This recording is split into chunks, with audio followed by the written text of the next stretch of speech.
Hello guys.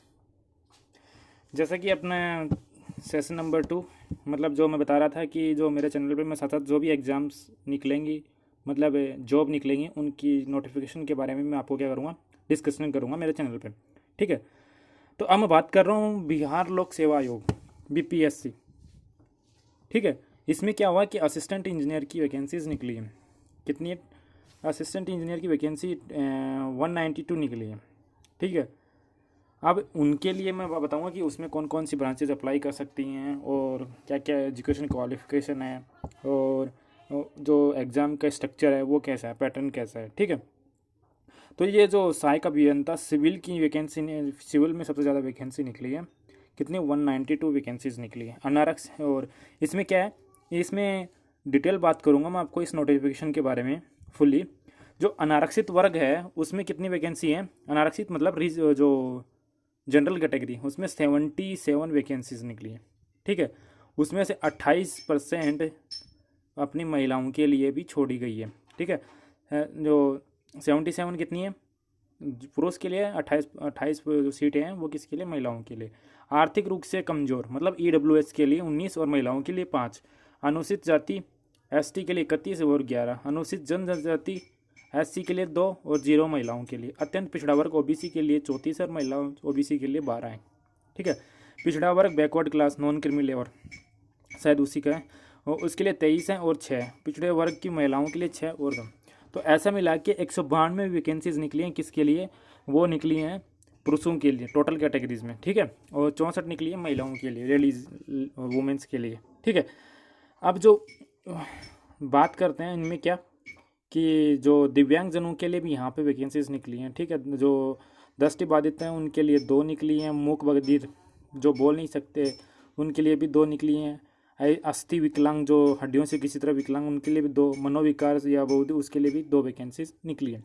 अब मैं बात करता हूँ इसकी, इसमें एजुकेशन क्वालिफिकेशंस क्या है। ठीक है।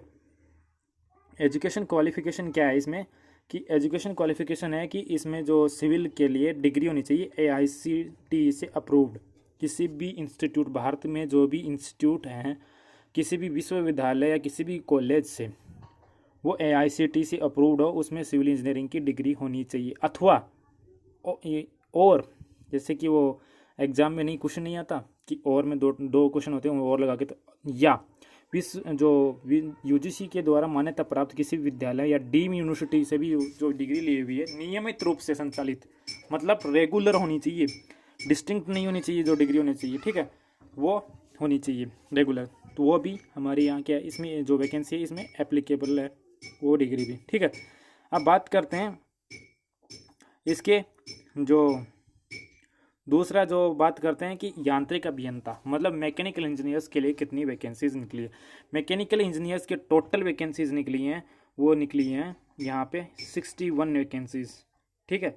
61 वैकेंसीज निकली हैं मैकेनिकल की। उनमें से 25 निकली हैं किसके लिए? वो निकली हैं जनरल वालों के लिए। 6 निकली हैं ईडब्ल्यूएस वालों के लिए। क्लियर।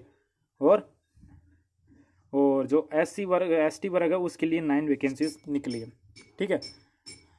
ऐसे ही करके अनुसूचित जनजाति के लिए 1 है और अत्यंत पिछड़ा वर्ग जो ओबीसी है उसके लिए 11 है। पिछड़ा वर्ग के लिए 7 है। ठीक है। 61 निकली है पूरे पुरुषों के लिए, 20 निकली है लेडीज या वुमेंस के लिए। ठीक है। अब इसी तरह उन्होंने क्या किया, जो हैंडीकैप्ड है उनके लिए भी वैकेंसीज निकाली हैं। ठीक है। यहाँ पे भी वो सेम कंडीशन है कि एआईसीटी अप्रूव्ड मैकेनिकल इंजीनियर की डिग्री होनी चाहिए भारतीय विश्वविद्यालय पे या किसी डीम्ड यूनिवर्सिटी से भी क्या होनी चाहिए, वो होनी चाहिए, डिग्री होनी चाहिए। क्लियर। तो अब बात करते हैं कि जो दूसरा कौन सा, इलेक्ट्रिकल इंजीनियर के लिए। यहाँ पे इलेक्ट्रिकल इंजीनियरिंग के लिए भी यहाँ वैकेंसीज निकली हैं। वो निकली है अनारक्षित जनरल के लिए 1 निकली है और अत्यंत ओबीसी पिछड़ा वर्ग के लिए 2। तो टोटल मिला के 2 वैकेंसी निकली है किसके लिए? और इलेक्ट्रिकल इंजीनियर्स के लिए। ठीक है। तो अब नेक्स्ट बात करते हैं हम यहाँ पे इसमें कि जो एग्ज़ाम का जो उम्र की बात, वियतनाम यहाँ पे क्या दिया जाएगा, सबसे इम्पोर्टेंट पूछते हैं सभी स्टूडेंट जब वो एग्ज़ाम फॉर्म भरने से पहले कि इसकी सैलरी क्या होगी। तो यहाँ पे वियतनाम जो पे ग्रेड पे लेवल है वो है 9। तो इसका मतलब है लगभग भी यहाँ पे जो 48-50 हज़ार के लगभग पर मंथ यहाँ पे सैलरी होगी आपकी। क्लियर। तो यहाँ एज लिमिट क्या होनी चाहिए? वो होनी चाहिए 21 से 21 होनी चाहिए मिनिमम और 37 साल होनी चाहिए मैक्सिमम जनरल कैटेगरी के लिए। ठीक है, उसी हिसाब से जो जितने भी रिजर्वेशन है उनके लिए क्या दे रखा है, यहाँ पे छूट दे रखी है कि इतना जो कैटेगरी वाले इतने साल का रिजर्वेशन है उस हिसाब से आप देख लीजिए।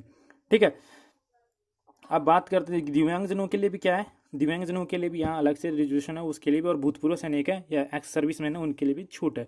ठीक है, एक्स सर्विसमैन के लिए 53 ईयर से ज़्यादा नहीं होने चाहिए। क्लियर। अब बात करते हैं कि चयन प्रक्रिया कैसी होगी।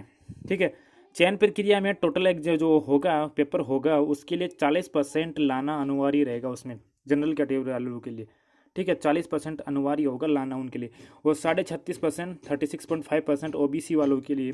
ठीक है, और जो ईडब्ल्यूएस वाले उनके लिए, और अत्यंत पिछड़ा ओबीसी वालों के लिए 34%, और एससी एसटी वालों के लिए 32% अंक लाना जरूरी है, तभी आप क्लियर होंगे।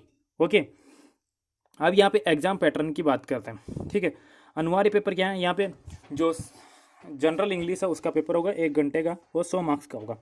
सामान्य हिंदी का पेपर होगा वो 100 मार्क्स का होगा, 1 घंटे का होगा। ठीक है, अब ये दोनों पेपर क्या है, क्वालिफाइंग है, इनमें क्वालिफाइंग मतलब 30 नंबर्स लाने जरूरी है, 30 मार्क्स लाने जरूरी है, तभी आप जो क्लियर होंगे अगले पेपर्स के लिए, या जो आपकी ऐच्छिक पेपर है ऑप्शनल सब्जेक्ट है उनको आपकी कॉपियाँ चेक होंगी। ठीक है, तो फिर जो ये मेरिट में नहीं जुड़ेंगे, जो जनरल इंग्लिश और जनरल हिंदी जो मेरिट में होगा उसमें नहीं जुड़ेंगे ना आपके नंबर।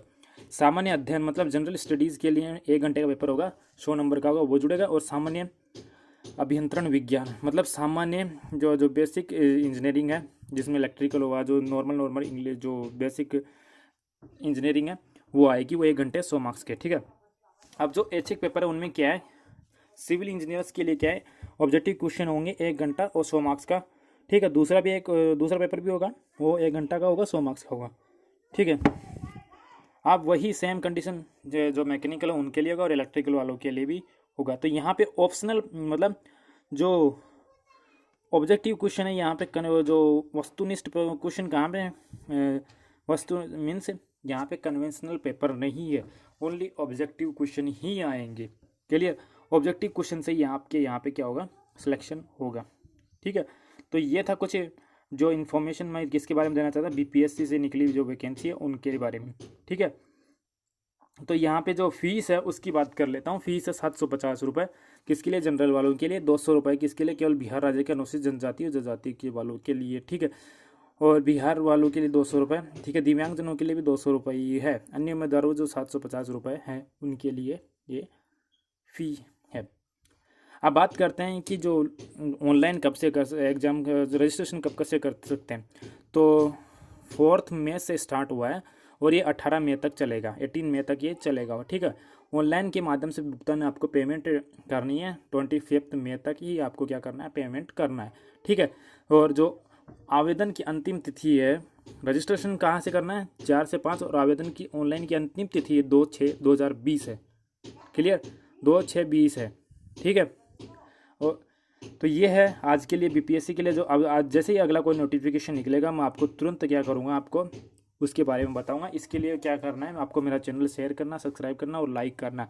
ठीक है, जिससे मैं अधिक से अधिक मेरे को भी मोटिवेशन मिले और मैं आपको जो भी जॉब नोटिफिकेशन निकले इंजीनियर्स के लिए, जो ऐसी भी नॉन टेक्निकल या नॉन टेक्निकल के लिए मैं आपको इन्फॉर्मेशन क्या करूँगा, शेयर करूँगा। तो आज के लिए बाय बाय। चैनल को लाइक करें, शेयर करें एंड सब्सक्राइब करें।